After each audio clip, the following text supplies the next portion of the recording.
mendorong ruang kelas menengah industri di Jawa Barat. Problem dari Jawa Barat itu adalah bahwa industrinya tumbuh, tapi engineer-nya lambat.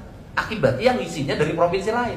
Silahkan deh dicek. Kawasan industri kalau sore, motor mobil yang keluar nomornya luar Jawa Barat semua.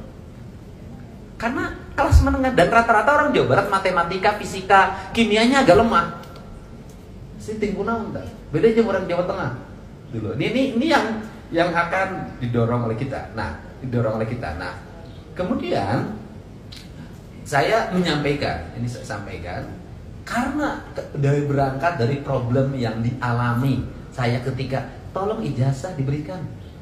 Ternyata kan menimbulkan alasan banyak. Bagi saya nggak ada alasan. Kenapa? Karena pendidikan itu bukan bisnis.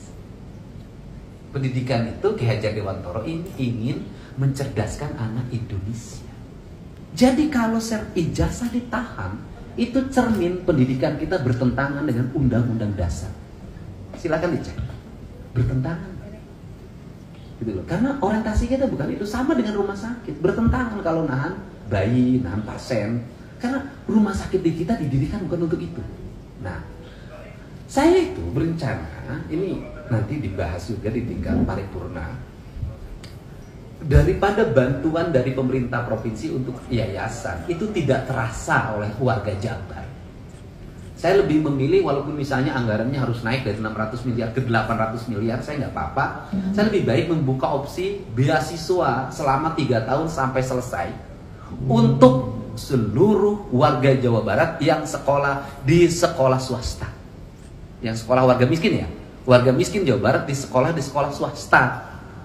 Kenapa? Mereka akan merasa disekolahkan oleh pemerintah. Kalau diserahkan pada yayasan, ya oleh yayasannya. Kan ada yayasan yang betul-betul orientasi pendidikan, ada yayasan yang orientasinya bisa jadi ceritanya berbeda. Kan ini kan manusia itu ragam. Nah termasuk juga daripada bantuan pesantren itu jatuh pada itu lagi. Bahkan ada yang terima sampai 50 miliar bantuan. Dan itu tidak terasa oleh warga Jabar karena jatuhnya hanya satu komunitas, satu yayasan. Saya lebih memilih beasiswa untuk santri, walaupun misalnya nilainya 60 miliar, 70 miliar di Jawa Barat yang ingin berpesantren baik di Jawa Barat maupun di luar Jawa Barat. Kan gitu lebih baik. Kan saya ingin lebih baik terasa oleh orang, kan gitu. Nah ini yang menjadi opsi pilihan. Nah yang terakhir kita ingin mendorong pembentukan karakter budi pekerti. Karena karakter budi pekerti, maka pendidikan harus berbasis lingkungan.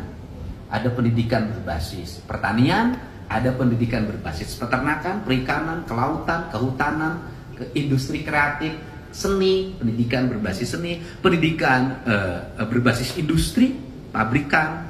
Nah, dengan pola pendidikan yang dulu saya pernah terapkan, misalnya anak-anak mengelola sampah, kemudian pupuk organik, anorganik, jadi meja, jadi kursi, jadi anak-anak bisa membuat ruang kelas. Ini akan saya dorong. Musim nanam padi, anak-anak turun ke sawah, ikut panen. Kemudian sekolah menentukan kelulusan bukan hanya akademis tapi moralitas. Gitu loh. Nih, ke sekolah tidak boleh pakai motor dengan knalpot brong. Anak-anak harus ada buku pengawasan orang tua, di mana orang tua harus secara jujur mengatakan bagaimana perilaku dia di rumah, jam berapa bangun, jam berapa tidur, apa saja yang dilakukan. Itu ada, saya dulu pernah buat begitu. Itu bisa menekan anak-anak dari kenakalan. Termasuk saya ingin membuat opsi anak-anak yang terlibat geng motor, tawuran, saya ingin buat opsi wajib militer.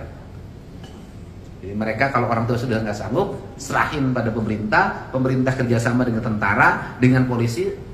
Pilih nanti daerah mana, bikin barak pendidikan, haji militer aja, kemudian nanti diarahkan menjadi anak-anak yang gitu. Nah ini cara, kalau nggak akan pernah kelar. Ini barangkali pokok pikiran yang sering saya sampaikan dan